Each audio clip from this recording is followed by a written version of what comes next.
And I'm Jake Hoffman. And this is Moderately Outraged. This week we're going to talk about a pandemic that's going on in this country, and it's not what you think with coronavirus.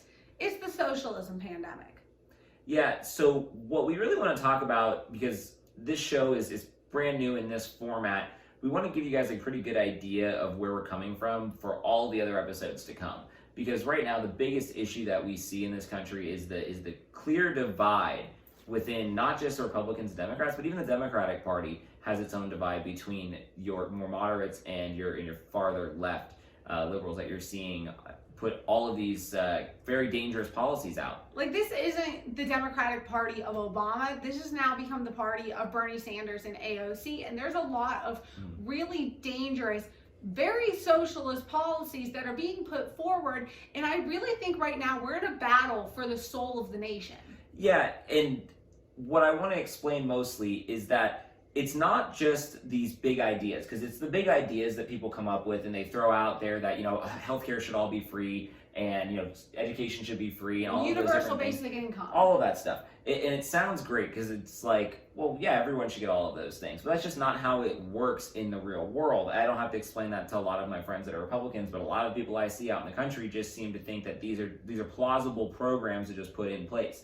But not only are they just not plausible programs, but it only takes compromising to some extent to put a bad policy into an entire industry and ruin the entire industry. And that's kind of what we're going to go into today. So my example that I'd like to start out with is you look at student loans, which is part of the bill that just got passed at $3 trillion that Nancy Pelosi and the Democrats just passed out of the House. It's not going to pass the Senate or it's going to get vetoed by Trump. That includes a $10,000 forgiveness of student loans. And forgiveness of student loans has been something that they've been talking about for many years now. But it ultimately is caused by bad policy. It's single bad policy, right? You go in and you, as the federal government, come and take away the natural marketplace that takes place between somebody who wants to go to school and the school who offers something. And you go and you say, I'm going to back every kid who's not eligible, no matter what the degree is, no matter what their financial situation, any of those different types of things. So now the schools go and they know that money's guaranteed by the government. So what do? They can increase the price for each class and for tuition as a whole. Yeah, so now you've got these absorbent prices. And if you looked at a chart, maybe we can try and put a chart in here, is that if you look at when the government started to come back and federally back all of these loans so that everybody can go to college, and there's nothing wrong with things like, FAFSA grants and things for low-income students that need help going to college, Pell Grants and all those things. Nothing wrong with those things, but when you have the government come in and put in one single bad policy, which is what happened about 20, 25 years ago, and again, we'll put the chart, you can see it skyrocket together. You can see that both the cost of school and when the loan started to be backed federally is when you start to see that skyrocket. And again, it's only one single bad policy where the government comes in and interferes with a free market. Yeah, and that's exactly what I was going to say, is that time and time again, when the government steps in, bad things happen. The government and bureaucracy have almost never been effective with just about managing any sort of major program, or it's really, it comes down to there's a essential role of government. And so to get into one of the other things that's in the bill is the post office, which starts off as a great idea. You have a post office which serves a very important purpose. It has for hundreds of years, where you need to get mail delivered, and the federal government at the time was only people who could do it, and it still serves its purpose now. And if you've been watching any of the shows recently, John Oliver just did an entire segment on how the post office is failing. He actually went into depth a lot on what's going on there. They just come to the wrong conclusion when it all is said and done. And something that John Oliver said, and I'll repeat, which is why the post office is failing, which this bill the bill that the House is has passed, wants to bail out. The post office failed because in 2006, the government came in and said that the post office has to guarantee that that the pension for all of their employees, that they will have enough money to pay it for 75 years into the future. So that meant that at any given time, they needed to hold enough money to pay the pension for all of those employees that they had for 75 years. So that would be like if you went to go buy a mortgage and they said, well, in order to get a 30-year mortgage, you have to have in cash all of the money for all 30 years.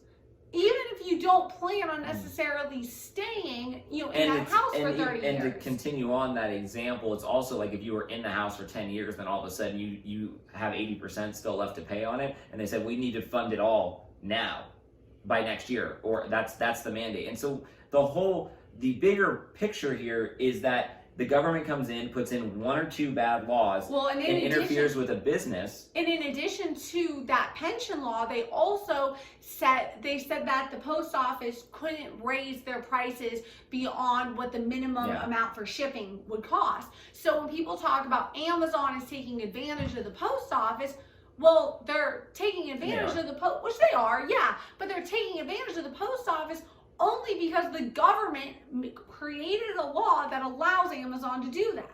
Well, and that, again, it comes down to just owning the means of production and controlling prices, things that the government has no business in doing. You go in with, even if it's the best intentions, it is something that will fundamentally change the way that the supply and demand curve works for any business. And so now the post office is going bankrupt because of two bad rules that they have. But now we're supposed to, as taxpayers, not only fund it, but bail out terrible policies. And that's ultimately what the problem is with this country, in the direction that we're headed if we don't, elect leaders who are going to fight against this type of craziness. Yeah, and then the Democrats want to do it again. They look at the post office, they go, oh yeah, we put in these bad policies that, were put in because they said every post office worker deserves a pension plan. They deserve to know that when they retire, that they're going to get a pension. It's because of human dignity. Like all these other plans, that's the essential core of it. And we're not saying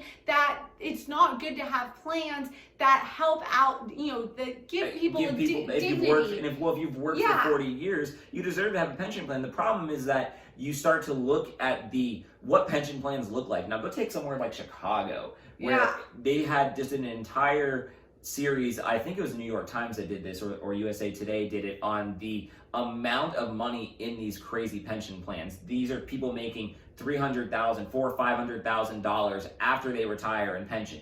These are people like city of, pick your Democratic city.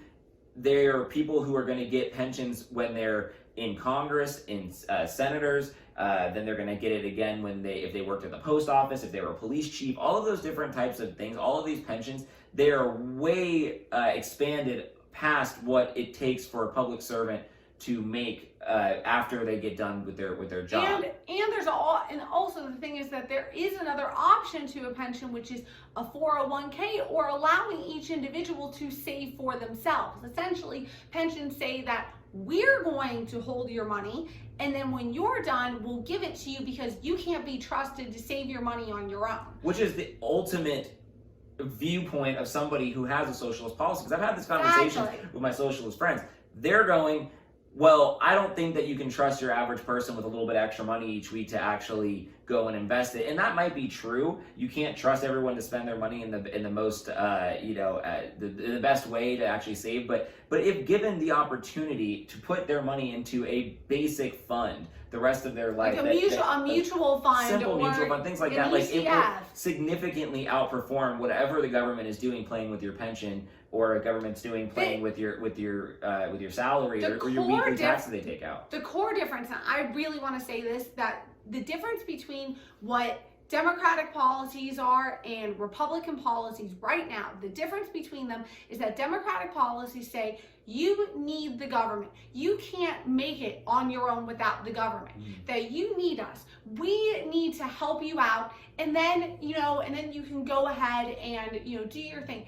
And if you happen to make it, and you happen to become a millionaire or a billionaire, heaven forbid now, you've made too much money and you don't know what to do with your money. So we need to take your money from you, take that wealth tax from you and redistribute it back out to the people, because you don't know what to do with your own money, because you can't be trusted to best serve your own communities.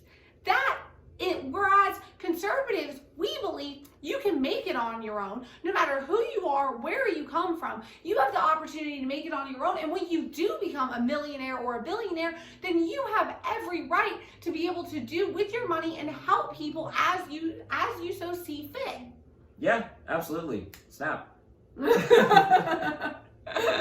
So I think that's a good place to kind of start wrapping it up, to be honest. I mean, we're going to start coming to you guys with one or two small points every single week to kind of drive home what we're moderately outraged about, what's making us slightly upset, enough to make a video about it. And not enough to pick it, but enough to make a video. We're not going to pick it every weekend, but we'll make a video and explain what's been upsetting us. And this week it's been trying to understand how people can support a $3 trillion unfunded mandates, government takeover into other industries, those types of things. That's what's upsetting us. When it's failed in the past. Yeah. And so if this episode made you moderately outraged, please leave a comment and share the video. I'm Michelle Sassooni. I'm Jake Hoffman. Thanks for watching.